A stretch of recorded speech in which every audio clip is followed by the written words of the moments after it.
laughing. Oh yeah, one of the first shows I ever did, I did the whole frickin' show and none of it was recorded. I'm like, shit, man.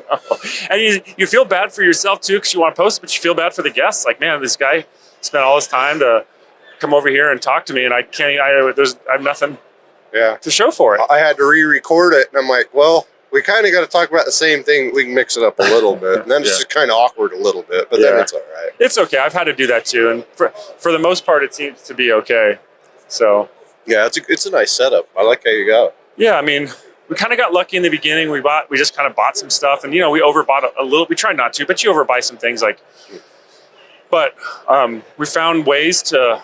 I don't have like an engineer. I do all of the monitoring and engineering during the podcast myself. So that's challenging, but it's nice because I can control it and I don't have any middleman there, and I just have control.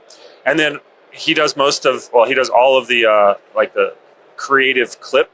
So when we clip stuff out, that's him. He does the creative stuff. I just do the work that just requires basic stuff. Run it through these filters programs, and then so anyway, we'll and so one of the things that we usually do is we'll when we do this podcast, we'll probably clip some at least one cool comment out and post it. And for people who have Instagram pages, that collab feature on Instagram is nice. Yeah, that really helps. It's everything now, it seems like. Yeah, so if you're interested in that, we can do it. Otherwise, we'll probably just post this on YouTube. I don't know what we're going to do with it yet. This is out of the norm for us. Right.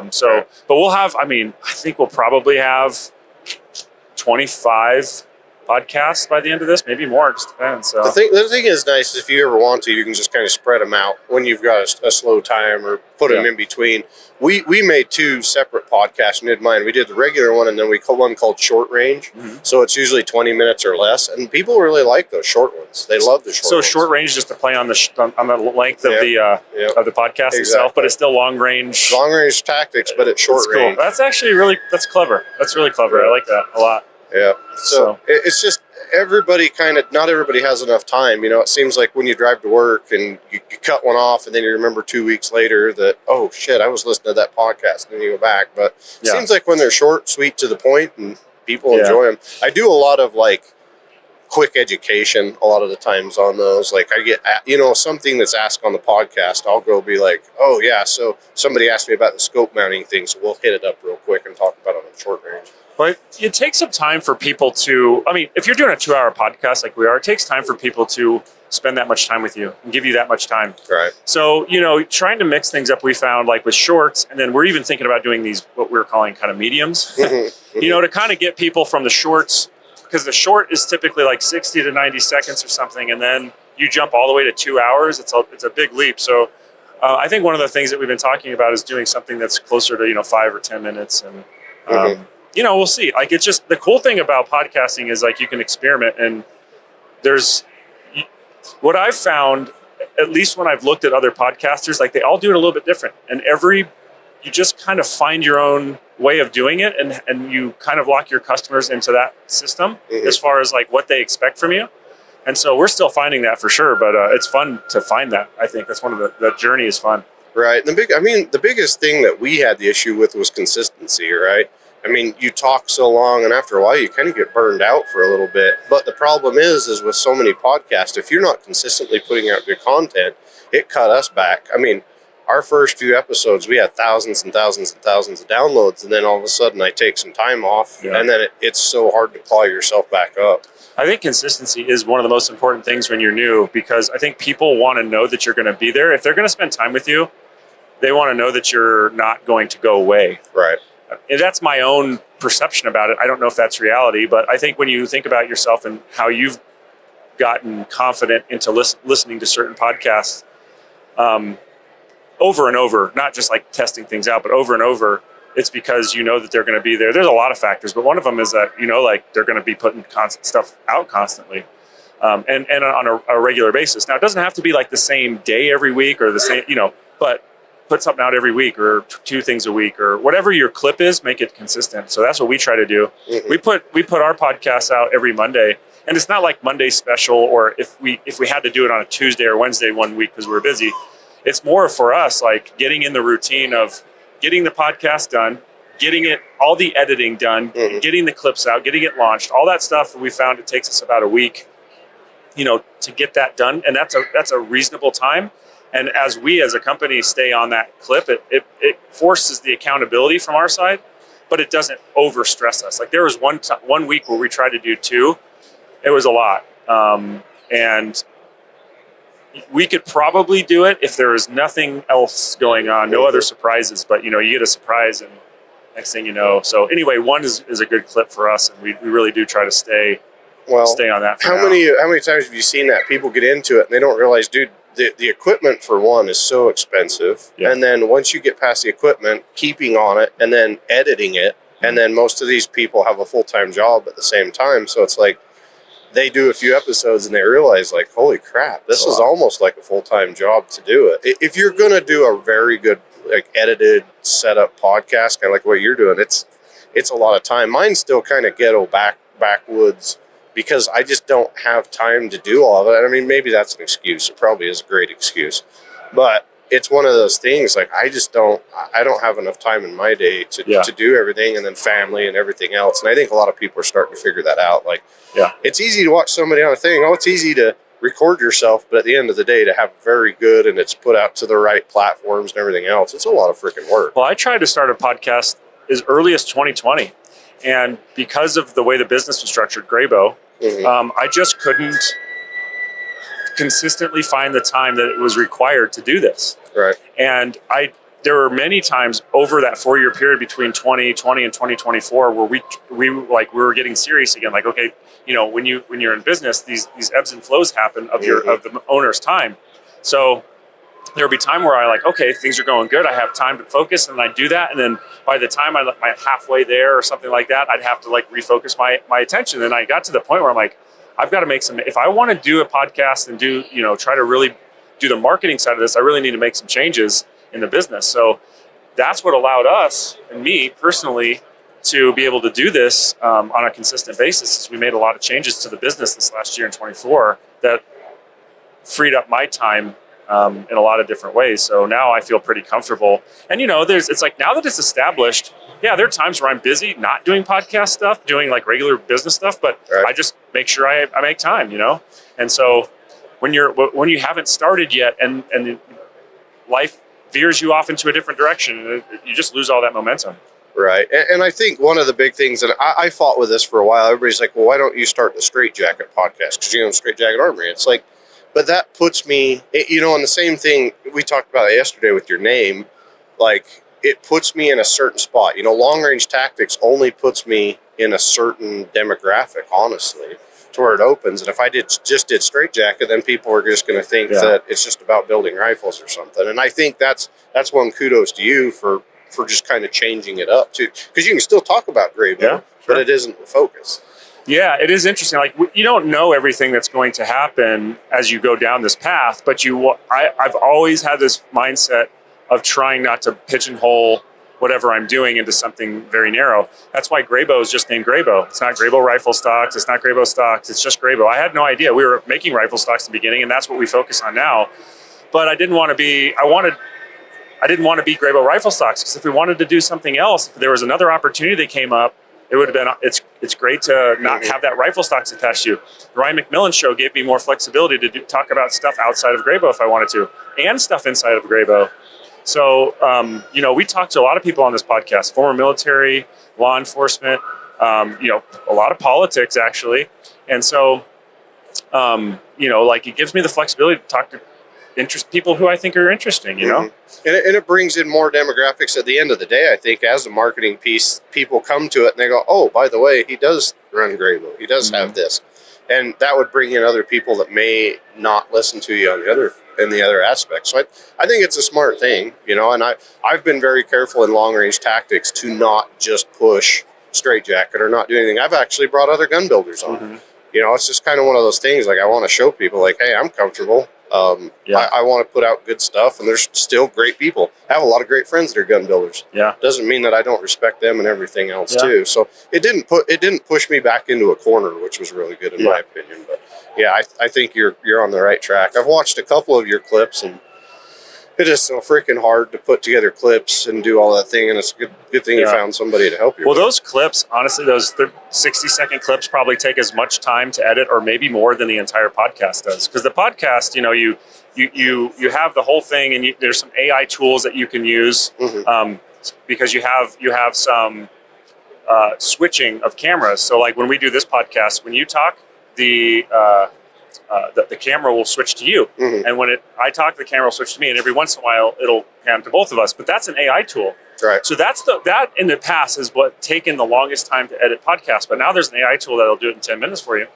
And so really, all it is you do, you just take the raw footage and the raw audio, you put it in I use Adobe Premiere Pro. You sync it, you clip it, and then you just run it through this AI program, and you have a podcast, man. You put an intro and outro, you have a podcast.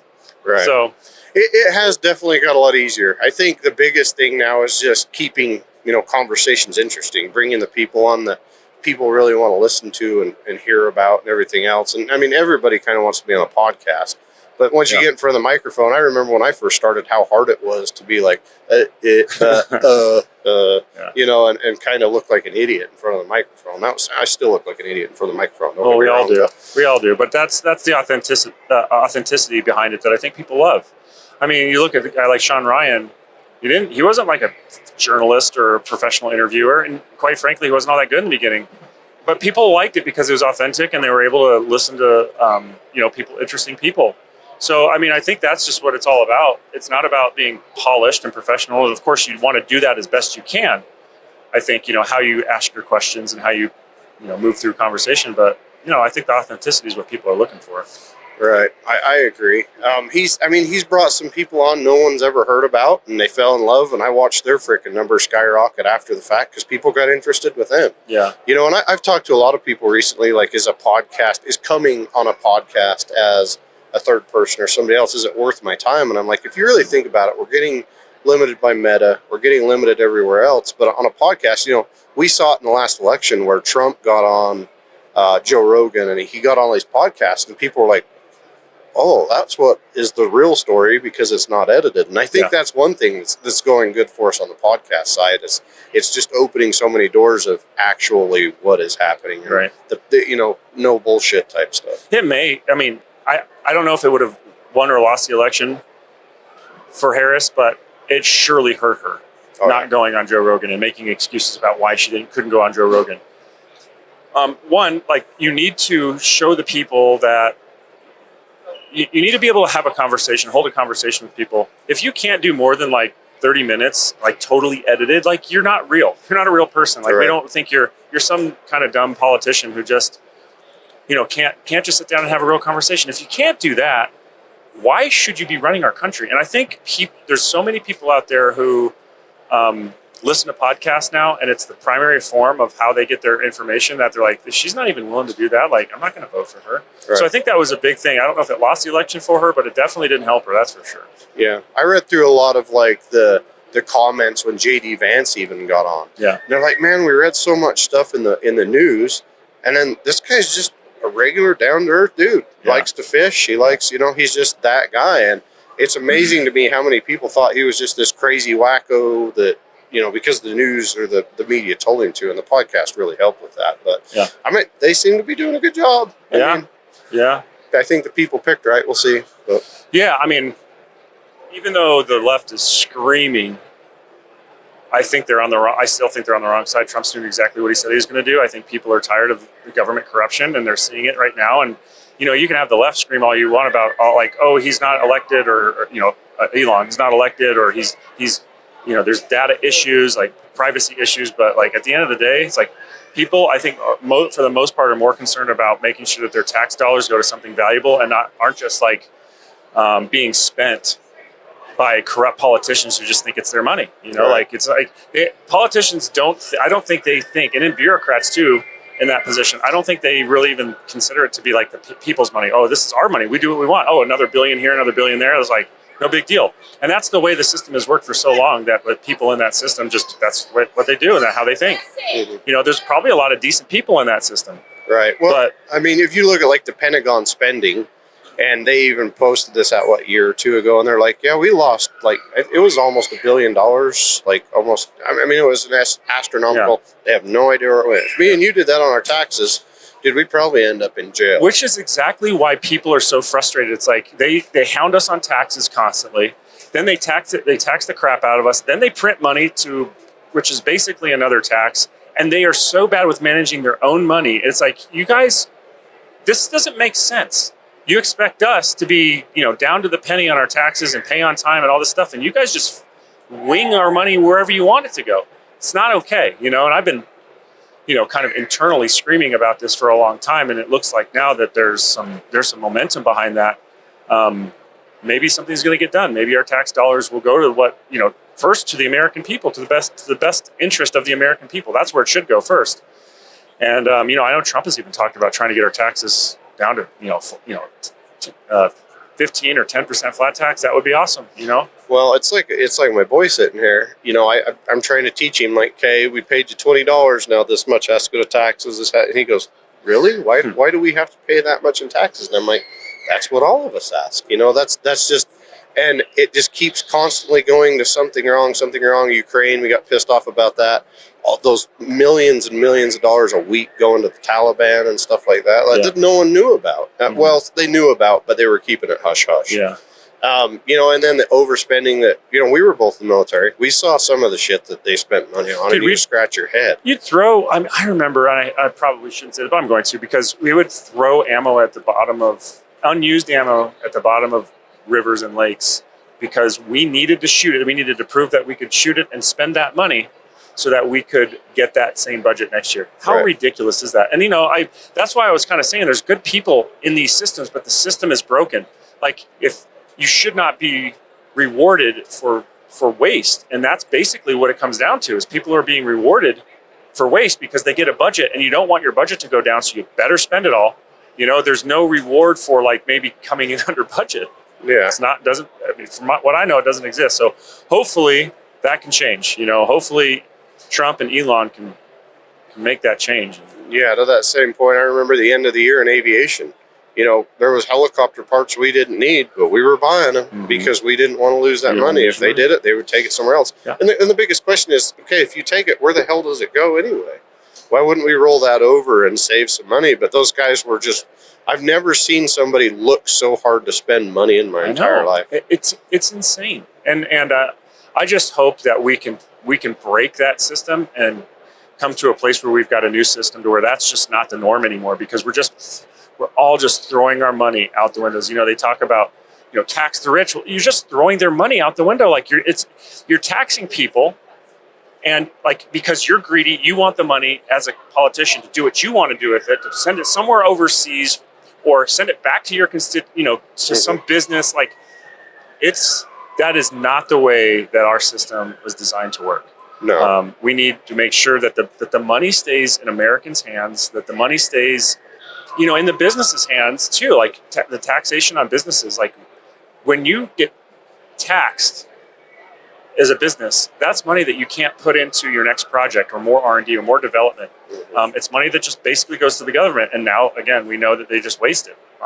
Very often they just waste it. And that's disheartening, when your money that you're, say you get taxed 30% or something, 30% of your income, make $100,000, $30,000 of that is going to the government. And a lot of that's just going to be wasted. Like, what could you have done with that money? Right. How much more food could you have put on the table, or better quality of life could you have had for your family? And that's that. As a business owner, as well as I do, at the end of the year, you're like, okay, the giant balance between what do I write off, how much do I pay in taxes? If I don't pay it in taxes, the loans that I can get over the next couple of years diminish. Yep, that's right. Huge. That's exactly right. So the balance, I'm sure you do the exact same thing. I sit down with my freaking accountant every year, and she goes, "What do you want me to do?" Because yes, we can write a lot of this stuff off, but if you want to buy a new CNC next year, if you want to pay a new marketing person more or anything else, I don't know what to do. And it's like, man, that roll of the dice. And then I got to wait another year to be able to do it again. And then people think business is right. But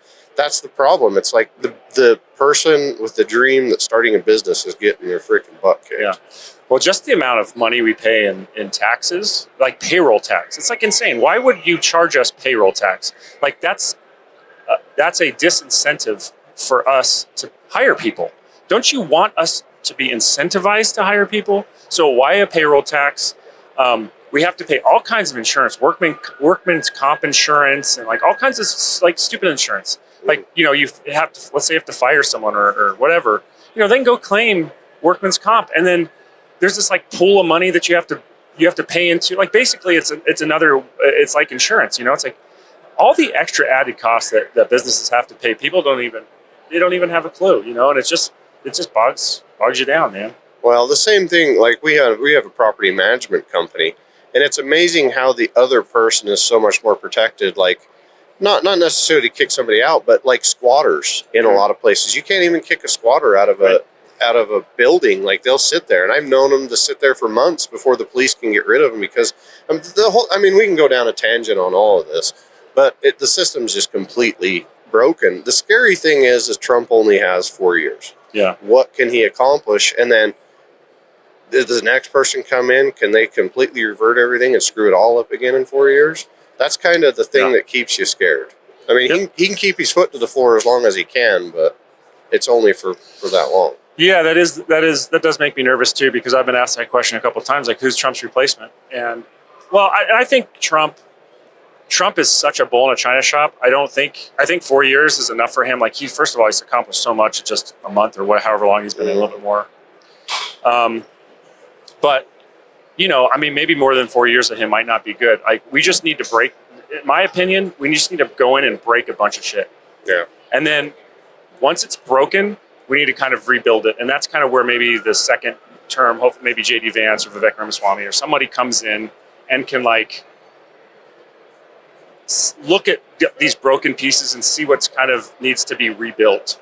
And that's kind of my hope, and then just maintain that. And hopefully that the American people see that, and they see like, hey, all this excess that we had, all this shit that was broken, we don't need it. And like, they were right. And so let's kind of like start again from a very lean spot. Well, you know, as the American people, I don't know if we were necessarily naive, but we were just told something for so long that we believed all of it. Yeah. You know, and it's like now that they're exposing all this stuff, people are like, holy crap, you know, they put all this money into these government organizations and then it all just disappeared. Yeah. Where did it go? Yeah. You know, and hopefully now that they're doing this, it's going to show the opposite side of the aisle. Like they're all scared shitless. I know. I mean, it is, but you know, I hunted with Junior last year in Texas, and I told him to his face, I'm like, look, dude, I appreciate you guys, because what other billionaire gets shit on like Donald Trump has, tried to get thrown in jail, has felonies, has everything else? He didn't have to do this crap. He could have retired to his private island in the freaking Keys or something. He didn't have to do this. Right. So, you know, I'm like, man, thank you guys for doing it. You guys didn't have to do it. The amount of shit that they've had to deal with to go through all this that they've put him through. And, you know, after 4 years, he's probably like, I am done. I want to retire. But man, he is a hardworking freaking unbelievable individual. how hard he works and how much energy he has for how old he is. And I mean, it is pretty amazing. So, well, dude, we didn't even get to talk about our businesses. We just talked about politics, which is how these things go, right? And I'm glad we did get to talk about that. I did a podcast with you and your podcast yesterday. We talked a little bit about my business, but at some point we'll do this again. Yeah. But thanks for being on, Cole. Appreciate it. Yeah, I can come down there and see you. All good.